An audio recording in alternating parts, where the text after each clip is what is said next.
சென்னை பல்கலைக்கழகத்திலிருந்து வந்த பேராசிரியரை சில நிமிடங்கள் சொற்பொழிவாற்றுமாறு கேட்டுக்கொள்கிறார்.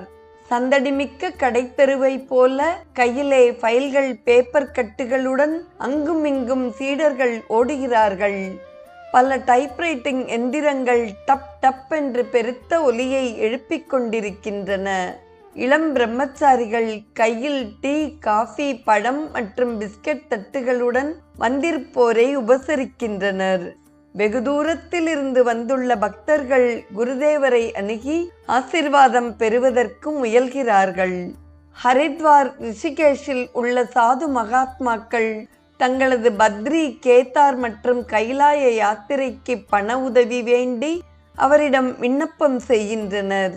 ஒரு சீடர் தமக்கு மந்திர தீட்சை அளிக்க வேண்டும் என்று அவரிடம் கேட்க, மற்றொருவர் தமது புத்தகத்தில் குருதேவரின் கையெழுத்திற்காக பேனாவை அவரிடம் நீட்டுகிறார்.